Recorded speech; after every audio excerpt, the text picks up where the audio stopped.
Peut-être un mot, une émotion chère. Et donc Caio contre Skyrax qui vont enfin se taper dessus. Et tu m'as complètement dribblé Toto, je suis colère. Ce sera du Pity contre du Falco. Faisons-nous plaisir, j'ai eu l'occasion de voir Tilde lorsque j'étais aux States. Voyons voir si son esprit est en train de s'influer dans les veines de l'adversaire. Et pendant que je parle, il est en train de se prendre une sauce. Il est en train de cook ce poulet. Bon, on prend un peu cher ici du côté de l'oiseau. Après, c'était la partie compliquée pour gagner le neutral face au petit Carapuce. Et dès qu'on change de Pokémon, effectivement, on voit que voilà, Skyrax qui arrive à reprendre l'ascendant. On va chercher un down smash plutôt qu'un up tilt. Effectivement, un peu surprenant ce down smash, probablement un miss input. On récupère l'avantage ici avec la forward throw de Dracofeu. Phase à l'edge. On a un peu peur parce que, quand même, ça tape très très fort le dragon. Ouais. D'ailleurs, je trouve ça assez surprenant qu'il ait décidé de le sortir parce que ça reste un Heavies et c'est une très grosse hitbox. Donc forcément, dès qu'on est dans les phases d'avantage de Falco, qui, on le répète, sont dans les meilleurs du jeu, quand on maîtrise, bah forcément c'est très compliqué à gérer. Pour l'instant, un petit jab block qui est récupéré du côté du Carapuce, qui fait pour l'instant un excellent boulot pour arriver à se dépêtrer. Mais bon, Falco, c'est un gros damage input, c'est difficile de s'en sortir. Belle gestion ici sur le side B pour se sortir de l'agression. Les deux sont clairement dans des situations de danger là. Ça joue fort aussi, on voit que la gestion du neutral, des avantages est respectée, on n'a pas d'erreur flagrante, des zones rouges ou des choses du genre, là vraiment ça joue les personnages, ça joue le jeu, ça joue le mind game, on s'adapte avec ce bi pour mixer la reco côté Skyrax et on se retrouve à mettre en ledge trap. Okay. Malheureusement ici, erreur, la première, et on va se récupérer par la backthrow du bizarre. Le grab ici qui est le plus long des personnages, en tout cas du trio ici qui est présenté, qui a réussi à bien faire le boulot. Un bon back air qui a été récupéré, qui met quand même de beaux dégâts. Attention à ce down air, malheureusement ce ne sera pas le spike, mais heureusement pour Caio ce sera le stage spike et on n'aura pas l'occasion de tech. Et tu connais le proverbe, pas de tech. Eh bien je te laisse terminer mon bon Toto. Steak. Ça part en steak. Il faut suivre un peu. J'en avais un autre tout à l'heure quand tu l'as dit, je vais essayer de le rechercher et je l'ai perdu. En tout cas, on est reparti. En vrai, c'est à peu près even. On arrive à remonter côté Sky. Quoique j'ai menti. Bien trouvé ici le coup de Foliane. Non, bah écoute, pourtant les attaques de type plante ne sont pas censées faire mal au type vol. Suivez un petit peu au niveau de la stratégie Pokémon. Est-ce qu'on peut revenir sur ce bord de terrain? C'est bien tenté ici. Le wall jump juste avant de faire le retour. C'est pas mal bien vu du côté de notre joueur de Falco. Derrière, évidemment, la phase d'avantage que tu peux récupérer du côté de Carapuce qui gratte gentiment et en plus de ça, se targue d'avoir de l'avance. Pourquoi s'en priver? On a beaucoup d'avance. On a une stock. On commence à avoir les pourcents aussi sur cette dernière. Il va falloir faire attention du côté Falco, trouver les conversions. Mais on tombe un peu dans tous les pièges. Les côtés safe de Carapuce. En même temps, c'est sûr que quand tu joues contre Pity, il y a 3 personnages à apprendre à jouer, mais aussi à apprendre à jouer contre. C'est dévastateur ici. La gourmandise. La gourmandise, c'est un vilain défaut. C'est un smash ça. Je sais pas n'importe quoi. D'accord. Ouais, down tilt, pair. Et non, il n'en sera rien. On profite de l'intangibilité de ce down B. C'est bien vu ici de la part de notre... je me suis perdu, c'est Pascal. Oui, donc c'est Caio qui nous joue le pity ici. Le up smash qui est tenté, il a envie d'en terminer, je crois. On n'oublie pas que c'est frame 6, c'est le deuxième up smash le plus rapide du jeu. Malheureusement, pour l'instant, ça ne fait pas mouche. Le up smash, par contre, ici de la part de Skyrax qui fait la différence.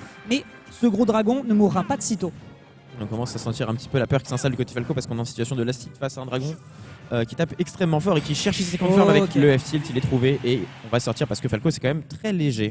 Sweet spot, poulet brisé, on enchaîne. Le menu est annoncé. Une prise de game ici en faveur de notre joueur de Pity, Caio, qui prend donc l'avantage face à Skyrax. Je ne dis pas de bêtises parce que j'ai vu le score. Un peu perdu, j'ai vu le score changer, mais il y avait écrit Sky, donc je suppose que c'est Skyrax. Alors j'ai dit peut-être une bêtise. On va pas tarder à avoir l'info dans tous les cas. Ou alors tu sais, il tourne juste pour le plaisir, mais ça m'étonnerait.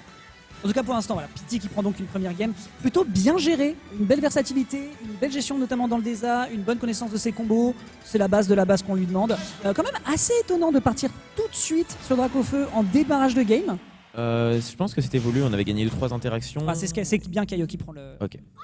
Caio sur... on avait eu quelques phases avec le Carapuce et cette c'était pour sortir du désavantage. Voilà, là déjà on nous fait un petit wall climb into a bee, on flex avec le wall jump peu connu. Le wall jump d'ailleurs, ce qui me fait rigoler parce que dans Pokémon c'est le dresseur qui saute par-dessus les haies, donc techniquement c'est un wall jump, mais c'est pas les Pokémon qui le font, donc écoutez je suis... Non, autant si le dresseur dans le fond le fait, je veux bien y croire, et celle-là non, tu ne mourras pas Sakurai. Carapuce qui lui fait la même hauteur que n'importe quel exercice du jeu, il a une grosse détente. Ok, Ok, wall jump, mais il faut jamais oublier, hein, vraiment c'est une option que les joueurs ont tendance souvent à oublier, et là le fait de l'exploiter, ça fait clairement la différence. On n'oublie pas d'ailleurs que Skyrax pourrait lui d'ailleurs aussi l'utiliser. Pour le moment on est à 88 à 47, c'est quasiment le simple pour le double qui est récupéré encore une fois en faveur de Kaio, qui pour l'instant est très à l'aise. On a décidé de partir sur Yoshi Story, est-ce que tu as un avis là-dessus? Yoshi Story, ouais, très bonne map pour les Falcons, on peut jouer beaucoup sur la verticalité, on a les triplates pour jongler. C'est parfait au niveau de l'avantage de ce dernier. On peut trouver plus facilement les wall jump avec les murs verticaux. Vraiment une des meilleures maps de Falco. Le problème c'est que ça c'est pas non plus une mauvaise map de pity entre guillemets. Il s'en sort quand même relativement bien dessus. Et on va chercher les spikes qui sont beaucoup plus linéaires parce que les recours ont moins de mix-up côté Falco. En dehors de ce... Oh, joli! Il a trop la dalle par contre. Je trouve qu'il a trop la dalle. Kaya, il a trop envie d'en finir. Ça fait plusieurs up smash. On l'avait déjà vu sur la game précédente. Il abuse un petit peu trop de ses gros coups de tête. Bon, tu me diras, Skyrax fait exactement la même. Et la punition sera parfaite. Backthrow qui est récupéré. Malheureusement pas encore récupéré. Il retente d'essayer de tuer rapidement. Je comprends que ce soit bientôt l'heure du déjeuner, les gars, mais vous inquiétez pas. Pas besoin de se précipiter. Bracket a beau avoir été reset, prenez votre temps. Hein. C'est votre game, c'est votre bracket. Tranquille, alors qu'on trouve ici la dance throw pour le carapuce. En fait, il y a quelque chose qui est flagrant. C'est qu'on a fait 2 fois la même erreur de louper un spacing d'un move, se prendre une backthrow pour faire le premier move. Alors que là, on est resté sur carapuce un peu trop longtemps, on n'a pas le bon poids et forcément, on sort du upper de ce Falco. Bah, si tu veux, encore une fois, c'est un petit peu le côté que je trouve qui est trop committee. Tu t'appelles Carapuce et tu sautes sur la plateforme de la triplate à très haut pourcentage.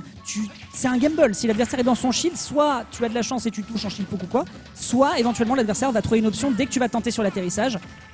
Pour le coup, voilà, je pense que c'est voilà, le mot d'ordre dans ce set, ce sera certainement la gourmandise. Les deux ont très rapidement envie d'en finir. Là, on a des tentatives de mixes de la part de Kaio avec cette sortie de terrain qui tente d'aller récupérer l'adversaire. On tente le upper ici, évidemment. Skyrax ne tombera pas dans le piège. Side B pour récupérer l'avantage positionnel sur le centre, mais il est à 136. Encore une fois, il est en danger et ce de très loin. Je trouve que de la part des deux joueurs, on voit des fois des erreurs au niveau du risk reward qui est employé sur certains moves. En fait, on peut mourir et de l'autre côté, gratter 20%, on va prendre le risque parce que c'est le move qu'on a envie de faire à ce moment-là. Ici, on se fait un peu zoner par le Flame Breath. Heureusement, on arrive à s'en sortir pour Skyrax et le backer qui vient connecter pour Kaio et prendre la stock. Kaio qui, par contre, a une gestion son spacing au niveau des forward tilt et des backers de Dark of Feu qui sont absolument splendides.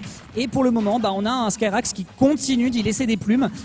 Chacune de ces escarmouches n'arrive pas vraiment à faire exactement ce qu'il voudrait, mais bon, au moins ça gratte. Les prises de deck sont à peu près correctes. Est-ce qu'on va réussir à prendre la deuxième stock de Scarapuce et reprendre l'avantage alors qu'on est déjà à 70% mais avec une stock de retard? Les jeux sont faits, peut-être. Effectivement, et j'ai l'impression que ce qui fait vraiment la différence, c'est pas les fondamentaux. On voit que les joueurs sont à peu près au même niveau à ce niveau-là. On a vraiment l'impression que en fait, le Carapuce noie un petit peu l'adversaire dans toutes ces techniques, entre le wall clang, wall jump.